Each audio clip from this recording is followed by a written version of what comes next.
자, 오늘 우리가 함께 읽은 마가복음 3장 13절에서 19절 말씀을 중심으로 해서 예수님과 함께라는 제목으로 함께 말씀을 나눌 때 큰 은혜 되시기를 간절히 축원합니다. 예수님이 이 땅에 오셔서 하셨던 일 중에 주님이 제자를 삼으셨거든요. 근데 제자를 삼을 때 제자를 삼은 이유가 무엇인가? 오늘 본문 가운데 이렇게 기록해 놓고 있어요. 우리 14절 말씀만 같이 읽어볼까요? 14절 말씀만 다시 읽습니다. 시작. 이에 12를 세우셨으니 이는 자기와 함께 있게 하시고 또 보내사 전도도 하며. 자, 12를 세우셨는데 어떻게 하겠다고요? 어떻게 하겠다? 예? 함께 하겠다. 함께 있게 하시려고. 자, 함께 있게 하겠다. 자, 함께 있다라는 의미가 바로 무엇일까요? 함께. 제가 지금 계속 이야기를 설교할 때마다 강조를 해요. 함께 동행하는 거, 함께 걸어가는 거. 근데 우리가 함께 걷는데, 자, 가만히 보세요. 우리 권사님, 장 권사님, 저하고 마음이 같아요? 네? 그래, 감사해요. 근데 가끔 가다 보면 생각이 딴 데 가 있을 때도 있어요. 그죠? 저는 열심히 설교하는데 어떤 때 그 권사님만이 아니고 우리는 한 자리에 좀 앉아 있지만 어떤 때는 생각이 같이 하지 못할 때가 있어요. 그게 싫어서가 아니라 우리가 어떤 때는 갑자기 설교 듣다가 이 생각이 올라올 때 있고 저 생각이 올라올 때 있다 보니까 함께하지 못할 때가 있어요.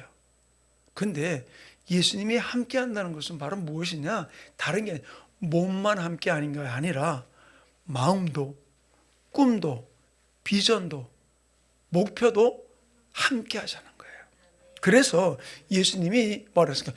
12를 세우셨는데 세우고 난데 뭐라고 그랬다고요? 자기와 함께 있게 하시고 함께 있어서 어떠면 전도도 하고 병든 자도 고치고 귀신도 쫓아내는 일을 하셨던 부분을 예수님이 이야기를 해주고 있어요. 자, 몸과 마음과 비전과 꿈이 함께 한다는 거, 주님은 제자들과 그렇게 하길 원했는데 자기가 기분 좋을 때는 뭘 못하게 해서 다 내놓죠. 예수님 여기 하자. 예, 거기 갑시다. 저기 가자. 그래서 거기 갑시다. 다 가. 그런데 어떤 데 내 마음에 안 들 때도 있잖아요. 근데 예수님이 함께 하는 건 뭐냐면 좋을 때만 함께 하는 게 아니라 기분이 안 좋을 때도 내 마음이 힘들 때도 함께하는 제자를 원하는 거예요. 전 여러분 어떤 제자 되기 원합니까? 기분 좋을 때만 따르는 제자? 아니, 그럼 기분 나쁠 때는 안 따르는 제자? 따라합시다. 기분이 좋아도 기분이 나빠도 예수님을 따르는 예수님과 함께하는 제자가 될 겁니다. 아멘? 좋을 때만 함께하는 게 아니고 어떤 때는 힘들 때도 있어요. 어떤 때는 예수님이 말씀이라고 나한테 들려주는데 그 말씀이 나를 불편하게 할 때도 있어요. 그래도 그분과 함께하는 것. 예수님 바로 그걸 원하고 있다는 거예요. 그래서 오늘 한 이야기가 바로 뭐냐면 자기와 함께 있게 하시고 그럼 뭐래요? 전도도 하고 그 다음 15절에 뭐라 했습니까? 귀신도 쫓아내고 병든 자. 우리 집사람이 옛날에 한 25년 이 교회 시작하기 전이니까 거의 한 30년 전 됐을 거예요. 귀신을 쫓아내는데 그냥 귀신 나가라 한 게 아니에요. 손 붙들고 이렇게 얘기하는데 갑자기 자기 소개를 하는데 갑자기 이 여자가요 우리 집사람 옆에 앉았는데 벌써부터 귀신이 드러난 거예요. 막 소리를 지르니까 저 뒤로 확 도망가 버렸어요. 왜? 처음 봤으니까 얼마나 놀랐을 거예요. 그런데 그러고 불과 한 2년 후, 1년 후인가 2년 후에 그때는 이제 손을 잡고 또 앉아서 삥 둘러 앉아가지고서 이제 자기를 소개하는 거예요. 근데 지금도 기억나요. 그 여자는 이름은 기억 안 나는데 덩치가 저만해요. 얼마나 여자가 큰지 덩치가. 근데 이 여자가 갑자기 자기를 얘기하다 말고 나는 어디서 온 누군데 그러다 말고 막 귀신이 드러나가지고 난리가 난 거예요. 그때요 우리 집사님이 총알같이 쫓아가더니 탁 손을 잡고 기도를 하는 거예요. 근데 장권사님 귀신 옆에는 막 나타나. 그래도 두려울까요? 안 두려울까요? 두렵죠. 그럼 어떻게 하실래요? 그때도 같이 하실 거죠? 아멘. 내 마음에 안 들 때도 있어. 왜 꼭 저 짓을 해야 돼? 그냥 가만히 좀 얌전히 좀 신앙생활 하지. 나는 예배하고 찬양하기 원하는데. 그럴 수 있어요. 근데 하나님 우리를 부른 게 뭐라고요? 함께 있게. 어떻게 함께 있어? 전도도 하고 병도 고치고 귀신도 쫓아내기 위해서 우리와 함께 있기를 원하고 있는 거예요. 이때는 뭐냐? 좋을 때만이 아니라 힘들고 어려울 때도 함께 있는 게 진정한 주님의 제자라는 사실이죠. 사랑하는 우리 충만교회 성도님, 그러기 위해서는 자 어때요? 내가 하나님과 함께, 예수님과 함께 하기 위해서 할 수 있는 일이 바로 무엇이냐? 그러기 위해서는 내 꿈, 내 비전, 내 생각을 버려야 돼요. 버리는 정도가 아니라 죽여야 돼요. 내 꿈이 없어야 돼. 내 비전이 없어야 돼. 내 생각이 없어야 돼. 그래야지만 예수님의 생각이 이렇다 그러면 아멘. 예수님 말씀이 이렇다 그러면 아멘. 예수님의 비전이 이렇다 그러면 아멘. 그러는 거예요. 근데 야 잘하다 말고 내 마음에 안 드는 걸 자꾸 가자고 그러네. 그럼 어떻게 해요? 돌아서면 그게 될까요? 아니에요. 내 마음에 안 들어도 우리 석준이가 보면은요. 어떤 데 힘들어도 어떤 데는 빨리 와서 더 해 그러면은 와요. 근데 어떤 데 가끔 그래. 목사님 오늘 피곤해서 안 갈래. 근데 피곤해서 안 간다고 안 가는 게 아니라 전화를 아예 안 받아. 그러다 나중에 물어보면은 목사님 피곤해서 잤어요. 그러더라고요. 선아야 맞니? 그래도 아유 마누라라고 남편 편들어요. 그래도 석준이 나하고 통화를 하면 뭐라 하냐면요. 안 얻었으니 안 해요. 지가 힘들면 전화를 안 받고 자니까 모르지. 어떤 날 학교에서 목사님 지금 출발했어요. 빨리 와 그러면 진짜 어때? 택시 타고 왔는데 총알같이 와요. 그래 예배 같이 하고 드릴 때가 많거든요. 너무너무 이쁜 거예요. 사랑하는 성도님, 예수님은 어떠하냐? 내 마음에 들든지 안 들든지 좋을 때든지 나쁠 때든지 함께 있는 제자를 부르고 있는 거예요. 바로 이게 제자예요. 근데 함께 하기 위해서는 어떻게 해야 될까요? 함께 하기 위해서는 어떻게 해야 될까요? 생각이 같아져야 되죠. 비전이 같아지기 위해서는 뭐가 필요하냐? 시간이 필요해요. 석준이가 나하고 있는 게 지금 한 4년째예요. 석준이가 맨 처음에는 이게 어떻게 될지는 모르니까 막 어리둥절할 때도 있었어요. 근데 이제 내가 지한테 전화를 하면은 뭐 때문에 저러는지 목사님 뭐 필요하세요? 제가 어디 도와드릴까요? 알아요. 그래가지고 전화만 하면은 그냥 막 총알같이 오는 거예요. 어떤 날 학교에서 하교하다가도 오고 너무 감사한 거예요. 왜? 시간이 지나니까 내가 왜 불렀는지 아는 거예요. 내가 뭐 때문에 저러는지. 근데 같이 함께 하기 위해서는 시간이 필요해요. 오늘 내가 이제 목사님과 함께 했습니다. 근데 같이 하지 않으면 어떻게 될까요? 자꾸 우리 멀어질 수밖에 없는 거예요. 사람이, 우리 속담이 그러잖아요. 멀리 있는 친척보다 가까운 이웃사촌이 더 낫다고. 아무리 멀리 있으면 뭐 할 거예요? 내 형제라도 멀리 있으면 아무 소용없어요. 내가 힘들 때 나를 도와줄 수 있나? 없어요. 그럼 이웃사촌은 어떻습니까? 나하고 피는 안 나눴지만 같이 있으면서 뭐 남이 우리 집 숟가락에 몇 개인지 젓가락에 몇 개인지 다 아는 사람은 도와주는 거죠. 바로 사람이 몸이 떨어져 있으면 어떻게 돼요? 같이 간다 그래도 자꾸만 생각이 달라지고 비전도 달라지고 생각을 맞출 수 없어요. 꿈도 맞출 수 없어요. 비전도 맞출 수 없는 거예요. 그래서 예수님은 어떻게 했습니까? 3년 반 동안 예수님이 12제자를 부르셔서 그들과 어떻게 했습니까? 함께 시간을 보낸 거예요. 그러다 보니까 예수님의 비전이 뭔지 예수님 꿈이 뭔지 알게 되었던 것이죠. 근데 더 중요한 게 바로 뭔지 알아요? 더 나가서 어떤 일이 벌어졌습니까? 그런데도 자기가 나는 절대로 예수님 부인하지 않겠습니다. 그랬지만 어떻게 했어요? 베드로는 3번씩이나 저주하면서까지 부인하고 갔어요. 왜 그랬을까요? 내 의지를 가지고 가니까 안 돼요. 근데 어떻게 했어요? 성령 받고 나니까 순교의 자리도 주저없이 가게 됐던 모습을 볼 수 있어요.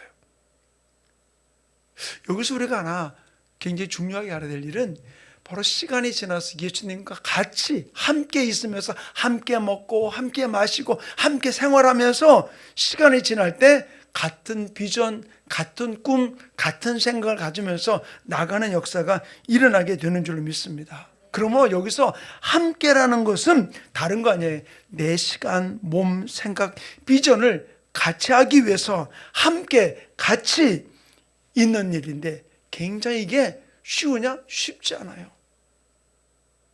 저도 이제 가만히 우리 아내하고 벌써 이제 제가 40년 넘게 살다 보니까 어떤 때는 알아요. 뭐라고 그런지. 근데 가끔 제가 이제 심통이 나잖아요. 그러면 뭐라고 얘기하면 나 몰라. 아니 내가 이러면 알아야지. 그러면 어느 때는 진짜 몰라서 모른 척도 하지만은 어떤 때 아는데도 모른 척할 때도 왜 나도 이제 어떤 때는 심사가 틀어져 가지고. 근데 같이 있다 보니까 어떻습니까? 40년을 같이 살다 보니까 알죠, 마음이. 우리도 주님과 함께 하기 위해서는 어떻게 돼요? 같이 있어야 돼요. 같이 생활해야 돼요. 함께.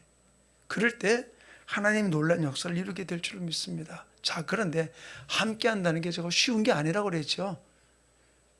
아브라함을 가만히 봅시다. 우리 믿음의 조상인 아브라함. 아브라함은 가나안 땅 들어가기 전까지 예수님 하나님과 함께 했을까요? 함께 하지 않았을까요? 예?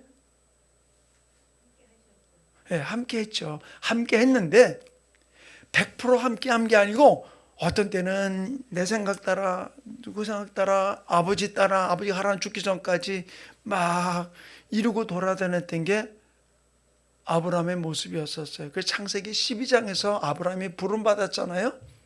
근데 창세기 12장에서 갈대우르를 떠나 내가 너에게 지시할 곳으로 가라 그래서 가나안 땅을 향해 가는데 중간에 하란도 갔다가 이렇게 아버지 죽고 오는 일이 있었잖아요. 근데 성경은 아브라함의 이야기를 세세하게 다 적지 못하고 뭐를 이야기해 주고 있냐. 창세기 12장 5절에 이렇게 기록해 놓고 있어요.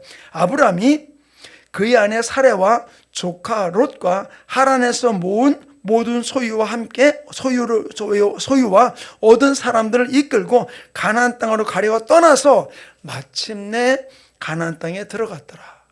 제가 올 초엔가 한번 이걸 설교한 적이 있어요. 마침내라는 걸 가지고 설교를 한 적이 있어요. 자, 이 마침내라는 말은 무슨 말이에요? 아, 깨끗하게 아무 일도 없이 갈대오르를 떠나서 가나안 땅에 싹 기분 좋게 들어갔다? 그런 뜻일까요? 그런 뜻이 아니에요. 참 많은 우여곡절을 겪는 그 과정 속에 결국은 마침내 거기 들어갔어. 그러니까 그 얘기 속에 뭐예요? 파란만장한 여러 가지 많은 일들을 겪었던 부분들. 간단하게 본다면 11장 맨 후반부에 기록했잖아요. 갈대오를 떠나서 하란으로 갔다가 거기서 아버지 죽고 아버지 돌아가시고 난 다음에 그 조카 롯을 데리고 내려왔던 부분들이었던 것이죠. 그 시간이 굉장히 오랜 시간이에요. 바로 뭐예요? 아브라함도 하나님과 하나님이 원하는 그 자리에 도착하기까지 뭐가 있어서? 마침내가 있었어요. 마침내. 우여곡절을 많이 겪고 나 마침내 거기 들어가게 됐던 부분들이죠. 사랑하는 성도님, 우리도 그래요. 예수님을 따르겠다고 고백을 해놓고 내가 주님 위해서 살겠습니다. 아까 우리 찬양 부르면서 나는 가리라 주의 길을 가리라 비바람이 앞길 막아도 그렇게 고백을 해놓고 어떤 때는 조금만 문제만 있어. 아유, 날씨만 추워져도 아유 추운데 교회 갈까 말까 그런 마음도 들 때 있잖아요. 그런데 그런 여러 가지 많은 일들 우여곡절을 겪으면서 마침내 가나안 땅에 들어갔다라고. 우리도 신앙생활 속에서 하나님과 함께 하는데 마침내가 있어요. 어떤 때는 맨날 100% 순종하지 못하는 부분들도 있어요. 그러나 결국 우리는 지치지 말고 포기하지 말고 제가 수요일 날도 그런 설교했습니다만 끝까지 우리는 천국을 향해서 달려가는 삶이 우리 가운데 이루어져야 될 줄 믿습니다. 예수님과 함께 가기 위해서는 어렵고 힘들고 잘 안 풀리더라도 마침내라는 것을 기억해야 돼요. 마침내 거기에 들어갔다. 그러므로 우리는 끝까지 주님을 바라보며 달려가는 우리 모든 성도들 되기를 원합니다. 그런데 예수님이 함께 하기 위해서, 예수님과 함께 하기 위해서 가장 중요한 게 무엇일까요? 예수님과 함께 하기 중요한 거. 예수님 우리에게 이런 말씀을 했어요. 마태복음 16장 24절에 보면은, 이에 예수께서 제자들에게 이르시되 누구든지 나를 따라오려거든 자기를 부인하고 자기 십자가를 지고 나를 따르라 그랬어요. 예수님과 함께하기 위해서 가장 중요한 게 뭐예요? 첫 번째로 자기를 부인하는 거예요. 자기를 부인하지 않으니까 뭐가 올라옵니까? 자기 생각이 올라오고 자기 관점이 올라오고 자기 가치관이 올라오는 거예요. 문둥병 걸렸던 나아만이 엘리야 앞에 와서 어떻게 했습니까? 내 생각에는 손을 흔들면서 자기 신의 이름을 부르면서 자기의 문둥병 환부에다가 손을 대고 기도할 줄 알았는데 코빼기도 안 보이고 뭐라 그래요? 사환을 시켜가지고서 요단강에 물을 7번, 몸을 7번 담그라니까 나아만이 화가 났죠. 그러면서 했던 이야기가 뭐래요? 내 생각에는 그러잖아. 내가 죽지 않으면은 예수님과 동행할 수 없어요. 그래서 예수님이 그 제자들이 뭘 이야기했습니까? 자기를 부인하고. 자기를 부인하고. 자기를 부인하지 않고는 결코 주님이 내 삶의 주인이 될 수 없어요. 자꾸 내 생각이 주인되고 내 감정이 주인되는데, 바로 나를 부인하고 나를 죽는다는 것은 한 번 죽는 일회성이 아니에요.